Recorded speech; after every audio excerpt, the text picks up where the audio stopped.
আজি আপোনালোকে এইটো ভিডিঅ'ৰ মাধ্যমত জানিব পাৰিব যে আয়কৰ প্ৰমাণপত্ৰ কেনেকৈ বনাব লাগে আৰু ইয়াক ভিত্তিত আপোনালোকে যদি খাজনা ৰিচিপ্ট নাথাকে কেনেকৈ আপোনালোকে আয়কৰ প্ৰমাণপত্ৰ সাৰ্টিফিকেটটো আপোনালোকে কেনেকৈ এপ্ৰুভ কৰিব। সো আজি আহক এইটো ভিডিঅ'ৰ মাধ্যমত আপোনালোকে জানিব পাৰিব যে ইনকাম সাৰ্টিফিকেট কেনেকৈ এপ্লাই হয়। সো প্ৰথমত আপোনালোকে গুগলত যাই কিনে এমট্ৰন ই ফৰ্ম ৱেবসাইটত আহিব লাগিব। এইটো ৱেবসাইটৰ লিংক আপোনালোকক এইটো ভিডিঅ'ৰ মাধ্যমত ডিসক্ৰিপশনত আপোনালোকক দিয়া হ'ব। তাত গৈ কিনে আপোনালোকে ক্লিক কৰিব পাৰে আৰু ৱেবসাইটত যাব পাৰে। সো আমি এতিয়া ই ফৰ্ম ৱেবসাইটত আহিছো। ইয়াতে আমি ই গভৰ্নেন্স সাৰ্ভিস দিছো। এইটো আপোনালোকৰ welcome to Assam online service আহিছে। ইয়াতে আমি লগইন কৰিছো। যাৰ ইউজাৰ আইডি বনোৱা আছে বনাই ল'ব, অথবা আপোনালোকে সেৱা সেতুৰ মাধ্যমত কৰিব পাৰে। সো প্ৰথমত আমি ইয়াতে আহিছো, সাৰ্ভিসত যাই কিনে ইনকাম সাৰ্টিফিকেট লিখি আছো। ইনকাম সাৰ্টিফিকেট লিখাৰ পিছত ইয়াতে আহিছে অনলাইন প্ৰসেস। এইটো আমি অনলাইনত ক্লিক কৰিছো। অনলাইনত ক্লিক কৰাৰ লগে লগে এখন পেজ খোল খাই যাব, সাবমিট অনলাইন বুলি আহি আছে। সো এতিয়া আমি ইয়াতে পেজটো ডাউনলোড কৰিম। এতিয়া আমি ইংলিশ সিলেক্ট কৰিব পাৰো বা এছামিজ সিলেক্ট কৰিব, যিকোনো এটা আমি সিলেক্ট কৰিব পাৰো। সো প্ৰথমত আমি ইংলিশ সিলেক্ট কৰি আছো, যেহেতু আমি ইংলিশত টাইপিং কৰি আছো। আপোনালোকে ইংলিশত টাইপিং কৰি এছামিজ সিলেক্ট কৰিব পাৰে, মানে এইটো সিলেক্ট কৰিলে আপোনালোকৰ সাৰ্টিফিকেটটো এইটো মাধ্যমত ল্যাঙ্গুৱেজেস আহিব। সো আমি ইংলিশ সিলেক্ট কৰিছো। ইয়াতে প্ৰথমত নাম দিছো। নাম দিয়াৰ লগে লগে তলত স্ক্ৰল কৰিলে আপোনালোকে মোবাইল নাম্বাৰটো চাব পাৰিব। মোবাইল নাম্বাৰ যিবিলাক আপোনালোকৰ ষ্টাৰ মাৰ্ক ৰেড কালাৰৰ ষ্টাৰ মাৰ্ক দিয়া আছে, এইটো ষ্টাৰ মাৰ্ক হিচাপত আপোনালোকে নাম্বাৰটো দি দিব আৰু ইয়াত জানিব পাৰিব যে কি ডকুমেন্টস লাগে, কেনেকৈ কৰিব লাগে। যদি আপোনালোকৰ খাজনা ৰিচিপ্ট নাথাকে তেনেহলে কেনেকৈ এপ্ৰুভ কৰাব, এইটো প্ৰসেস ভালকে আপোনালোকক ইয়াতে বুজাই দিয়া হ'ব। সো গতিকে ভিডিওটো স্কিপ নকৰাকে ভালকে চাই থাকক শেষলৈকে। সো ৰিলেশনশিপ দিছো। এতিয়া মানুহজন আছে নে নাই হেতুৰ কাৰণে আমি দি দিছো। যেহেতু আছে এখানে মিস্টার দিছো, বা নাথাকিলে আমি লেট দি দিলো হয়। সো রিলেশনশিপ নেমটো দিছো। এতিয়া আমি লেবার বুলি দিছো। কি লেবার কৰে হেতু আমি ইমান ডেসক্ৰিপশন নিদিলো, জাস্ট অকল লেবাৰ বুলি দিছো। ইয়াৰলি ইনকামটো কিনেকুৱা, ইয়াৰলি ইনকামটো দি দিছো।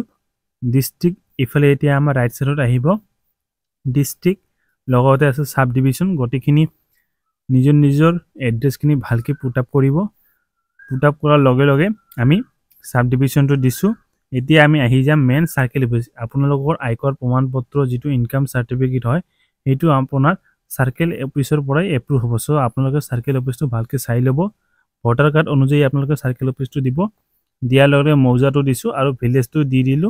আমি পুলিশ স্টেশনটো দি দিলো, পোস্ট অফিসটো দি দিলো, লগতে অটোমেটিক পিন কাৰ্ডটো আহি যায়।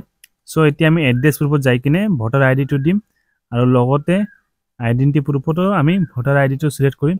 এতিয়া আমাৰ দিব লাগিব ল্যান্ড ৰেভিনিউ ৰিসিপ্ট। যেহেতু আমালোকৰ ল্যান্ড ৰেভিনিউ ৰিসিপ্ট নাই, এতিয়া আপুনি এটা ৰেসিডেন্স সাৰ্টিফিকেট আৰু ৰেশন কাৰ্ড মাৰ্জ কৰি ল'ব, লৈ কিনে আপোনালোকে এটা পিডিএফত দি দিব আৰু ডিক্লেৰেশন এনি আদাৰ ডকুমেন্টছৰ ডিক্লেৰেশন দিব আৰু ইউজাৰ ফৰ্মত আপোনালোকে আপলোড স্ক্যান কপি দে এপ্লিকেশন ফৰ্ম, এইটো আপোনালোকে ইউজাৰ ফৰ্মটো দি দিব। ইউজাৰ ফৰ্মটো দিয়াৰ পিছত আপোনালোকে ক্যাপচাটো দি কিনে সাবমিট কৰি দিব। সাবমিট কৰাৰ লগে লগে এখন আপোনালোকৰ পেমেন্ট আহিব, 30 টকা পেমেন্ট। এইটো আপোনালোকৰ পেমেন্ট কৰিব লাগিব আৰু 2-3 দিনৰ ভিতৰত আপোনালোকৰ সাৰ্টিফিকেটটো জেনাৰেট হৈ যাব। সো আমি এতিয়া সাবমিট কৰি আছো। সাবমিট কৰাৰ লগে লগে এতিয়া আমাৰ চাইছে প্লিজ পে 30 rupees। সো আমি এতিয়া পে কৰি আছো। পে কৰিলে আপোনালোকৰ সাৰ্টিফিকেটটো জেনাৰেট হৈ গল। সো এইখিনি একদম ভেৰি ইজি প্ৰসেস। যদি আপোনালোকৰ কিবা বুজি পোৱা নাই তেনেহলে ভিডিওৰ তলত কমেন্ট কৰিব আৰু এইটো কমেন্টৰ মাধ্যমত আপোনালোকক গটিখিনি ৰিপ্লাই দিয়া হ'ব কি নহয়। সো ইয়াতে আপোনালোকে ভালকে বুজি পাইছে যেহেতু আশা কৰো। আৰু ডকুমেন্টস কি লাগে মই আপোনালোকক ৰিপিট কৰি আছো। খাজনা ৰিচিপ্ট নাথাকিলে ৰেসিডেন্স সাৰ্টিফিকেট, যেটো গাঁৱৰ হলে গাঁও পঞ্চায়ত বা মিউনিসিপালিটি হলে মিউনিসিপালিটি ৰেসিডেন্স সাৰ্টিফিকেট, লগতে ৰেশন কাৰ্ডটো দিব, ভোটাৰ কাৰ্ডটো দিব। বাস এইখিনিয়ে ডকুমেন্টস দি কিনে আপোনালোকৰ ডিক্লেৰেশন ফৰ্ম আৰু ইউজাৰ ফৰ্মটো দি কিনে আপোনালোকে এপ্লাই কৰিব পাৰে ঘৰতে বহি সেৱা সেতুৰ মাধ্যমত। বা আপোনালোকে ই ডিস্ট্ৰিক্টৰ পৰা যদি আইডি থাকে তেনেহলে ই ডিস্ট্ৰিক্টৰ পৰা এপ্লাই কৰিব পাৰে। গটেইখিনি একদম ভেৰি ইজি প্ৰসেছত। আমি আৰু নতুনকে ভিডিও লৈ আহিছো আপোনালোকৰ মাধ্যমত যে ঘৰ এপ্লাই সময়ত আপোনালোকে ইনকাম সাৰ্টিফিকেট কি লাগে।